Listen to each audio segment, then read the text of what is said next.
ਦੇਖੋ ਜੀ, ਇਹ ਲਾਹੌਰੀਆਂ ਨੂੰ ਕਿੱਡਾ ਆਰਾਮ ਨਾਲ ਬੇਵਕੂਫ ਬਣਾਇਆ ਜਾਂਦਾ ਹੈ। ਇਹ ਅਚਾਰ ਵਾਲਿਆਂ ਦਾ ਹਾਲ ਸੁਣ ਲਓ। ਇਹਨਾਂ ਕੋਲੋਂ ਨਾ ਇੱਕ ਵਾਰੀ ਮੰਡੀ ਨਾ ਅਚਾਰ ਵਾਲੇ ਦੀ ਦੁਕਾਨ ਅਮਜਦ ਸ਼ੇਖਸ ਐਂਡ ਸੰਸ, ਕੋਈ ਇਹਨਾਂ ਦਾ ਅਚਾਰ ਅਤੇ ਮੁਰੱਬਿਆਂ ਦਾ ਕੰਮ ਹੈ।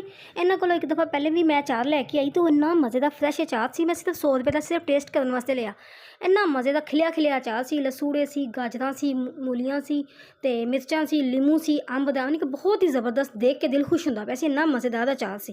ਅਤੇ ਮੈਂ ਜਦੋਂ 100 ਰੁਪਏ ਦਾ ਲਿਆ, ਥੋੜ੍ਹਾ ਜਿਹਾ ਲੈ ਕੇ ਦੇਖਿਆ ਕਿ ਚੈੱਕ ਕਰਨੀ ਆ, ਲੇਕਿਨ ਮੈਨੂੰ ਇੰਨਾ ਪਸੰਦ ਆਇਆ ਜਿਹਦਾ ਕੋਈ ਹਿਸਾਬ ਨਹੀਂ। ਅਤੇ ਦੁਬਾਰਾ ਮੈਂ ਗਈ ਹਾਂ, ਮੈਨੂੰ ਪੁੱਛਿਆ ਤਾਂ ਕਹਿੰਦਾ ਨਾ ਕਿਲੋ ਅਚਾਰ ਦਾ ਡੱਬਾ ਹੈ 400 ਰੁਪਏ ਦਾ। ਖੈਰ ਮੈਂ ਕਿਹਾ ਜੋ ਚੈੱਕ ਤਾਂ ਮੈਂ ਕਰ ਲਿਆ, ਇਹਨਾਂ ਦਾ ਅਚਾਰ ਮਜ਼ੇ ਦਾ। ਅਤੇ ਦੇਖੋ ਜੀ, ਹੁਣ ਮੈਂ ਡੱਬਾ ਲੈ ਕੇ ਆਈ ਹਾਂ ਅਤੇ ਡੱਬੇ 'ਚ ਕੀ ਕਰਤੂਤ ਘੋਲੀ ਇਹਨਾਂ ਨੇ, ਇਹ ਵੀ ਤੁਹਾਨੂੰ ਵਿਖਾਉਂਦੀ ਹਾਂ। ਇਹ ਮੈਂ ਹੁਣ ਡੱਬੇ 'ਚੋਂ ਕੱਢ ਕੇ ਨਾ, ਅਤੇ ਮੈਂ ਕਿਹਾ ਜੇ ਇਹਦੇ 'ਚ ਨਾ ਕਿਸੇ ਬਰਤਨ 'ਚ ਰੱਖ ਲਾਂ ਤਾਂ ਕਿ ਨਾ ਸਹਿਰੀ ਟਾਈਮ ਕਿਸੇ ਟਾਈਮ ਜ਼ਿਆਦਾ ਪਰਾਠੇ ਦੇ ਨਾਲ ਦਿਲ ਕਰਦਾ ਇਹ ਦਾਲ ਸ਼ਾਲ ਬਣੀ ਹੋਵੇ ਤਾਂ ਅੱਛੀ ਲੱਗੇਗਾ। ਅਤੇ ਇਹ ਮੈਂ ਨਿਕਾਲਿਆ ਮਿਰਚਾਂ ਦੇ ਬਜਾਏ ਮਿਰਚਾਂ ਦੀਆਂ ਡੰਡੀਆਂ 'ਚ, ਅੰਬ ਦੀਆਂ ਫਾੜੀਆਂ ਦੇ ਬਜਾਏ ਨਾ ਅੰਬ ਦੀਆਂ ਗੁਟਲੀ ਦੀ ਹੁੰਦੀ ਸਿਰਫ ਜਿਹੜੀ ਚੂਸ ਕੇ ਸੁੱਟ ਦਈਦੀ ਏ ਉਹ ਜੇ, ਅਤੇ ਇਹ ਲਿਮੂ ਸਾਬਤ ਪਾਏ ਹੋਏ ਜੇ, ਅਤੇ ਇਹ ਪਤਾ ਨਹੀਂ ਮੂਲੀਆਂ ਨੇ ਥੋੜ੍ਹੀਆਂ ਜੀਆਂ, ਜਾਂ ਥੋੜ੍ਹੀ ਬਹੁਤੀ ਕਿਤੇ ਕਿਤੇ ਕੋਈ ਗਾਜਰ ਨਜ਼ਰ ਆਈ ਜੇ।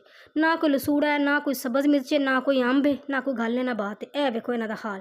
ਇਹ ਤਾਂ ਉਹ ਹਿਸਾਬ ਹੋਇਆ ਠੀਕ ਹੈ, ਦਾਂਤ ਖਾਣੇ ਕੇ ਔਰ ਦਿਖਾਣੇ ਕੇ ਔਰ। ਦੇਖੋ ਥੋੜ੍ਹੀ ਚੀਜ਼ ਲਈ ਤਾਂ ਕਿੱਡੀ ਸੁਥਰੀ ਦਿੱਤੀ ਜੇ, ਅਤੇ ਜੇ ਬਹੁਤੀ ਲੈ ਲਈਏ ਤਾਂ ਫੜ ਕੇ ਘੱਟਾ ਹੀ ਘੋਲ ਛੜਿਆ, ਹੱਦ ਹੀ ਕਰ ਛੜੀ। ਅਤੇ ਦੇਖੋ ਰਮਜ਼ਾਨ ਦਾ ਮਹੀਨਾ, ਕੋਈ ਨੇਕੀਆਂ ਕਮਾਉਣ ਦੇ ਬਜਾਏ ਅਤੇ ਇਹਨਾਂ ਦਾ ਹਾਲ ਵੇਖੋ। ਇਹਦੇ ਨਾਲ ਕਿੰਨਾ ਕੁ ਉਹਨਾਂ ਦਾ ਕੁਛ ਬਣ ਜਾਏਗਾ, ਕੀ ਹੋ ਜਾਏਗਾ, ਹੱਦ ਮੁੱਕ ਗਈ ਹੈ। ਇਹ ਇੱਕ ਰੋਜ਼ੇ ਤਾਂ ਨਾ, ਯਾਨੀ ਕਿ ਸਮਝ ਲਓ ਕੱਲ੍ਹ ਰੋਜ਼ਾ ਹੈ, ਅਤੇ ਮੈਂ ਇੱਕ ਦਿਨ ਪਹਿਲੇ ਇਹ ਸਾਰੀ